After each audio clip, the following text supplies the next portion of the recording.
¿Te ha pasado que caminas por una iglesia que solías visitar y ahora todo se ve distinto? Hay zonas restringidas, tours guiados, precios por todo, y hasta la tienda de souvenirs está más grande que la capilla. Uno a veces se pregunta, ¿esto sigue siendo un lugar sagrado o ya es un museo bonito con entrada libre para quien puede pagar? Dicen que la gentrificación pasa cuando los de siempre ya no caben en su propio barrio. Y si eso también pasa en la fe, porque a veces pareciera que el catolicismo se volvió algo exclusivo, que ciertas iglesias no son para todos, sino para los que pueden donar, vestir elegante y tomarse la selfie sin estorbar. Y no lo digo por criticar.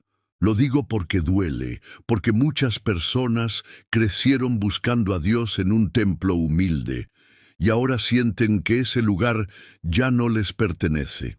Y cuando hasta lo espiritual empieza a sentirse como un club privado, algo se rompe, porque la fe no debería excluir, mucho menos por dinero. No se trata de odiar al turismo o a lo bonito, se trata de preguntarnos, ¿la casa de Dios sigue abierta para todos o solo para quienes pueden costear la entrada indirecta? ¿Has notado cómo algunas iglesias ya no huelen a incienso, sino a guía turística? Es curioso, lugares construidos para el silencio ahora están llenos de pasos apresurados, de susurros en otros idiomas, de cámaras que giran buscando la toma perfecta. Y tú ahí, tratando de rezar, pero sintiéndote fuera de lugar. En muchos templos, especialmente en ciudades con mucha historia, la entrada principal ya no es para los fieles, sino para el turista con boleto en mano. Algunos ni saben qué es lo que están viendo, pero igual lo graban, porque lo importante es tener la foto. Y no está mal compartir lo bello. Lo que sí está raro es que el templo ya no se siente como un templo. Es como si poco a poco lo sagrado se estuviera alquilando por hora. Imagínate que tu parroquia de toda la vida ahora tiene tienda de souvenirs, cafetería temática y zonas donde no puedes sentarte porque es parte del recorrido. ¿Dónde quedó el recogimiento? ¿Dónde quedó la comunidad? Y lo más loco es que en algunos casos los que viven ahí ya no pueden permitirse entrar, ni hablar de participar, porque la iglesia no solo cambió de función, también cambió de público. Así que sí, hay algo que duele, porque cuando los templos empiezan a servir más al flash que a la fe, uno se pregunta, ¿de quién es realmente esta casa? ¿Te imaginas vivir toda tu vida en un barrio y un día te das cuenta de que ya no puedes pagarlo porque el Vaticano se volvió tu vecino millonario? Eso ha pasado en lugares como Borgo Pío, una zona que antes era tranquila, con familias romanas de toda la vida. Hoy, muchas de esas familias han tenido que irse. ¿Por qué? Porque alrededor de San Pedro todo subió, los precios, las rentas, los impuestos, todo, menos el sueldo de los que ahí vivían. Y no es que hayan llegado millonarios de Wall Street, no, llegaron hoteles católicos, tiendas religiosas, premium, cafés temáticos con vistas al Vaticano, el turismo espiritual se volvió un negocio, y los locales, un estorbo. Lo irónico es que esto no lo provocó una industria cualquiera, sino una industria santa, todo en nombre de la fe, pero que expulsa al que no puede pagar. Gente que llevaba generaciones ahí, que veía la cúpula de San Pedro desde su ventana, ahora la ve desde lejos, porque tuvo que mudarse a las afueras de Roma. Mientras tanto, su antigua casa es ahora un Airbnb con crucifijos decorativos y desayuno continental. Y uno se pregunta, ¿cómo algo que nació como refugio para los pobres terminó elevando tanto los costos que ya ni los creyentes pueden quedarse? Roma, ciudad eterna, pero para algunos ya no es hogar. Una vez entré a una tienda cerca del Vaticano y vi un rosario que costaba más que mi renta, literal. No tenía piedras milagrosas. Era solo que estaba bañado en oro y venía en una caja con terciopelo y una firma italiana. Y ahí te das cuenta de que algo no cuadra. porque un objeto que representa humildad, entrega y fe, ahora se vende como si fuera una joya de diseñador. Crucifijos incrustados con cristal Swarovski, vírgenes con diamantes falsos, Biblias en edición limitada, con tapa de cuero y precio de colección. Claro, puedes comprar un rosario de 20 pesos, pero te lo entregan como si fuera el modelo base. El de verdad, el que se promociona en vitrinas de mármol, tiene etiqueta de exclusivo. ¿En serio la fe necesita una etiqueta premium? A veces parece que lo espiritual se convirtió en un souvenir de lujo, algo que te llevas de viaje para presumirlo más que para vivirlo, como si llevar un crucifijo caro te hiciera más cercano a Dios, o al menos más instagrammeable. Y no estoy diciendo que esté mal comprar algo bonito, pero sí es raro cuando la tienda de recuerdos se ve más elegante que la iglesia misma. Devoción o diseño, fe o fashion. Tal vez ambas cosas pueden convivir, pero cuando la fe se vuelve objeto de vitrina, corre el riesgo de dejar de ser experiencia y volverse solo decoración. Imagínate vivir a unos pasos del Vaticano. Suena épico, ¿no? Despiertas, te asomas por la ventana y ¡boom!, ves la cúpula de San Pedro, pero luego te llega el recibo de la renta y se te va la bendición. Vivir cerca del Papa no es precisamente para cualquier mortal. En zonas como Borgo Pío o alrededor del Vaticano, los precios se han disparado. Ya no se trata de familias católicas que crecieron ahí por generaciones. Ahora los que pueden pagar son diplomáticos, empresarios o influencers buscando la selfie celestial. Y lo curioso es que la fe católica siempre ha hablado de humildad, de la opción preferencial por los pobres. Pero si quieres vivir cerca de donde reside el sucesor de Pedro, necesitas una cuenta bancaria nada humilde. Muchos vecinos de toda la vida han tenido que irse, porque los edificios se compran, se remodelan y se vuelven departamentos de lujo o alquileres turísticos. Y claro, si tú eras el señor que vendía pan a la vuelta o la señora que barría la calle desde hace 30 años, ya no entras en el presupuesto de este nuevo Vaticano Premium. La paradoja es fuerte, porque mientras el mensaje es acoge al pobre, el contexto urbano le está diciendo al pobre, gracias por venir, ahora retírese que va a llegar alguien con tarjeta Black. Entonces uno se pregunta, ¿puedes vivir tu fe cerca de la fe?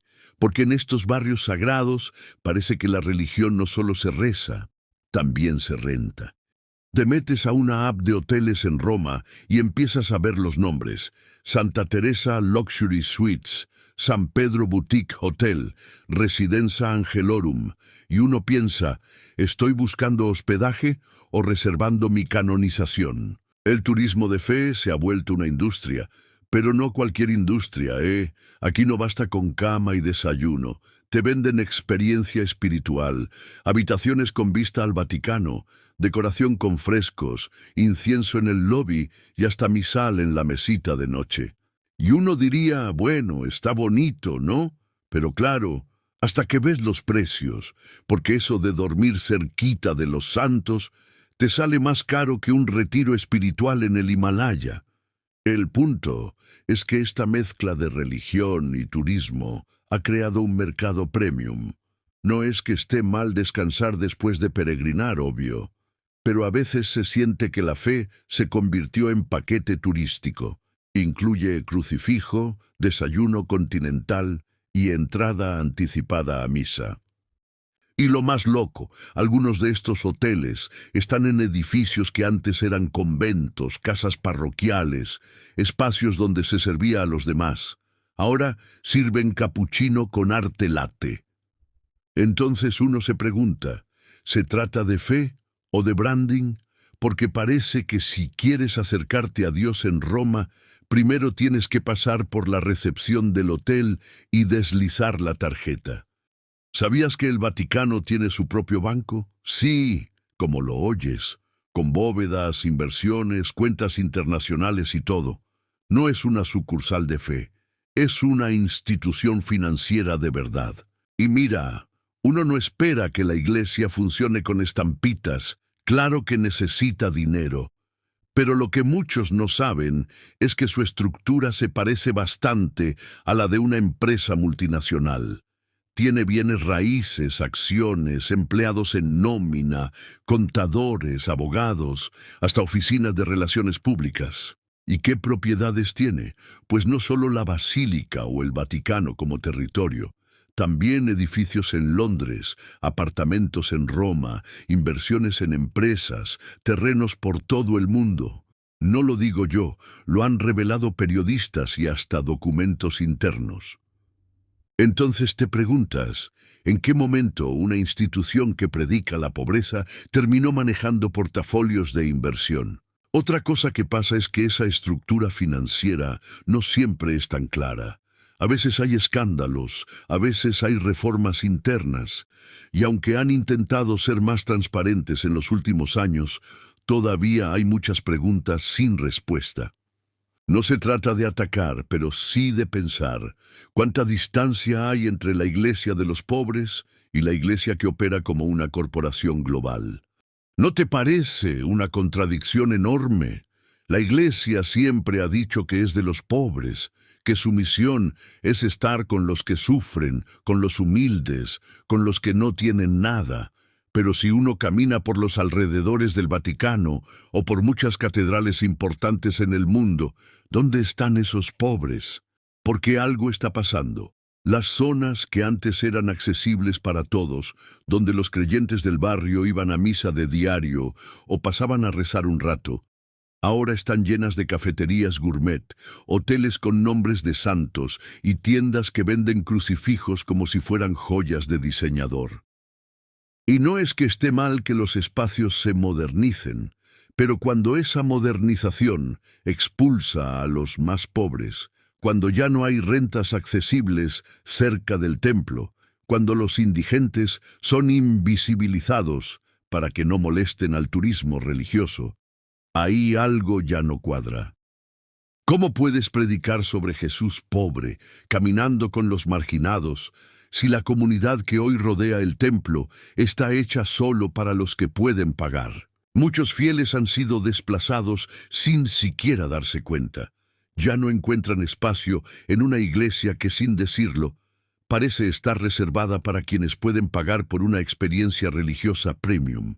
Y la pregunta queda en el aire. ¿Seguirá siendo una iglesia de los pobres si los pobres ya no están? Oye, ¿alguna vez has intentado apartar una misa en una iglesia famosa? Ya no es como antes, ¿eh? Hoy puedes encontrarte con listas de espera o con tarifas. Sí, tarifas. No son obligatorias, claro, pero ahí están.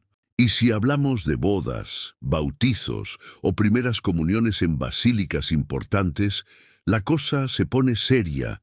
Paquetes con precio, fotógrafos autorizados, flores de protocolo y un donativo sugerido que en algunos casos puede superar el sueldo mensual de una familia promedio.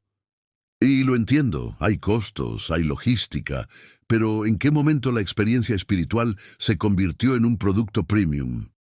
Hasta hay misas privadas, literal, pagas y tienes tu misa exclusiva con tu grupo en una capilla especial. Y no es que esté mal querer algo íntimo, pero otra vez, ¿cuántos pueden pagar eso? Y ni hablar de las indulgencias modernas, no con ese nombre, claro, pero hay souvenirs que aseguran bendiciones o recorridos religiosos que prometen gracia especial por ciertos pagos. Todo eso te hace pensar, ¿estamos comprando experiencias de fe o simplemente disfrazamos de espiritualidad lo que en el fondo es una transacción? Tal vez deberíamos recordar esas palabras de Jesús. Gratis lo recibieron, denlo gratis. Porque cuando la gracia se vuelve mercancía, corremos el riesgo de vender lo que nunca fue nuestro para vender. A veces pareciera que la fe ya no se vive, se consume. Y no lo digo con juicio, lo digo con dudas, porque hoy puedes pagar por retiros espirituales de lujo, donde te prometen conexión divina, en una suite con vista al lago, Y no es que esté mal querer comodidad, claro que no, pero ¿en qué momento la búsqueda de Dios se volvió algo que solo unos pocos pueden pagar? También están los coaches espirituales que por una buena tarifa te enseñan a alinearte con el universo o a activar tu energía divina. Y otra vez, no es que esté mal buscar guía, pero ¿cuál es la línea entre ayudar y vender esperanza en cuotas? La fe se está volviendo un mercado. Cursos de espiritualidad online, meditación católica premium, acceso exclusivo a bendiciones personalizadas. ¿Eso es acercarse a Dios o consumir una experiencia? Y lo peor es que a veces, sin darnos cuenta, caemos ahí. Buscamos lo que nos hace sentir bien, pero no necesariamente lo que nos transforma. No es una crítica, es una pregunta. ¿Estamos comprando lo que antes se vivía? ¿Estamos reduciendo a Dios a un servicio bajo suscripción? Tal vez el problema no está en pagar por una experiencia, sino en olvidar que lo más valioso de la fe siempre fue gratuito y accesible para todos. Seguro te ha pasado. Vas caminando por una ciudad histórica, ves una iglesia imponente, fachada impecable, cúpula dorada, vitrales que parecen de película, y entras, pero adentro hay silencio, no del sagrado sino del vacío. Parece un museo, y tal vez lo es, porque muchas iglesias hoy no son templos de encuentro espiritual, sino parte del paisaje bonito. Son fondo de fotos, parada obligada del tour, pero no espacios vivos de fe. Y no es que la belleza esté mal. Al contrario, el arte ha sido un puente con lo divino durante siglos, pero cuando la forma eclipsa el fondo, hay algo que se apaga. ¿De qué sirve una iglesia de mármol si ya no se arrodilla nadie? Muchos templos están restaurados por fuera, pero abandonados por dentro. No hay misa, no hay comunidad, no hay oración, solo hay eco. Y es triste pensar que la fe se ha convertido en algunos lugares en parte del mobiliario urbano, tan bonita como una fuente, tan decorativa como una estatua. Quizás es hora de volver a preguntar, ¿hay fe donde hay estética? ¿O solo queda una cáscara bonita de algo que alguna vez tuvo alma? Dicen que lo espiritual no tiene precio, pero intenta comulgar en algunas iglesias y verás cómo te sugieren donativos obligatorios. Así con esa contradicción. Y ojo, no hablamos de apoyar a la parroquia, de ayudar al mantenimiento. Eso siempre ha existido y tiene sentido. Hablamos de cuando lo económico empieza a condicionar lo sagrado. ¿Quieres bautizar a tu hijo? Hay paquetes. Una misa por un ser querido, tarifa sugerida. ¿Quieres comulgar en una misa especial? Pasa primero por la oficina. Y entonces lo que era gracia se vuelve transacción. Jesús multiplicó el pan y lo dio gratis, literalmente. Pero en algunos templos de hoy parece que primero tienes que pasar por caja, como si el cuerpo de Cristo tuviera IVA. Y no todo es malicia. A veces es necesidad, pero cuando lo intangible, la fe, el perdón, el consuelo, tiene un precio visible, algo se rompe. Porque la pregunta incómoda sigue ahí. ¿Cuánto cuesta comulgar? ¿Y cuántos se quedan fuera porque no pueden dar lo sugerido? Tal vez sea momento de recordar que lo más valioso del cristianismo fue entregado sin factura. ¿No sientes que a veces las nuevas generaciones llegan a la iglesia y nadie las está esperando? No porque Dios no las quiera, sino porque el ambiente ya no les habla. Les dicen cómo vestirse, cómo sentarse, cómo callarse, pero casi nunca les preguntan qué sienten, qué dudan, qué buscan. Muchos jóvenes llegan con preguntas reales, con historias rotas, con ansiedad, con deudas, con vacío, y se topan con una puerta que dice, silencia tu celular, pero también, sin decirlo, silencia tus dudas. La espiritualidad se expulsa cuando la iglesia se vuelve más protocolo que abrazo, cuando todo es forma, pero poca escucha, cuando hay más, no se puede, que ven, hablemos.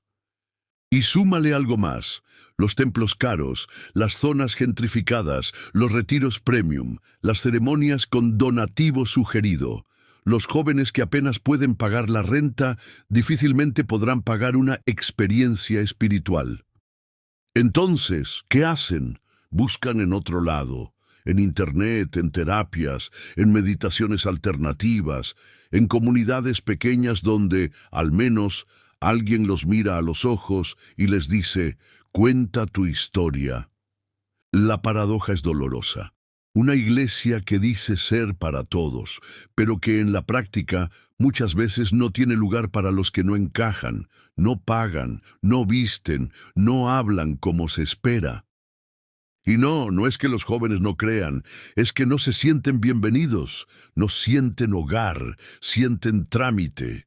Si las nuevas generaciones se van, no siempre es por rebeldía. A veces es porque tocaron la puerta y nadie abrió. O peor, abrieron, pero les pasaron un manual antes que un abrazo. Tal vez la pregunta no es por qué se van, sino cómo hacemos para que cuando lleguen encuentren familia y no un filtro de acceso. Al final de todo esto, de las rentas altas, de los souvenirs brillantes, de las iglesias que parecen museos y los retiros que parecen spas, uno se pregunta: ¿y Dios? ¿Dónde está Dios en todo esto? ¿Está en el mármol frío de una basílica llena de flashes? ¿En la misa VIP con asientos reservados? ¿En el hotel que cobra en nombre de los santos? Porque si Dios es amor, si Dios es encuentro, ¿qué queda cuando solo queda el negocio? ¿Puede haber fe sin templo? Sí. Ha habido fe en cárceles, en sótanos, en desiertos. Pero, ¿puede haber templo sin fe? Esa es la tragedia. La tragedia no es que la iglesia tenga recursos, es que a veces esos recursos se usen para levantar muros en lugar de puentes. Y no se trata de odiar lo material, ni de romantizar la pobreza. Se trata de recordar que el templo más poderoso no es el que se construye con piedra, sino el que se edifica con compasión, justicia y verdad. Jesús volcó mesas de dinero en un templo no porque el dinero fuera malo, sino porque el propósito se había perdido, porque el templo había dejado de ser casa de oración y se había vuelto centro de transacciones. Tal vez esa escena no fue solo una denuncia histórica, tal vez fue una advertencia eterna. ¿Dónde está Dios? En el corazón sincero, en el silencio del que busca, en la fe que no se vende, y en el clamor de aquellos que, aunque ya no caben en los templos, todavía lo buscan con el alma. El templo puede ser bello, sí, pero si está vacío de Dios, solo es arquitectura. Lo sagrado no está en lo invisible.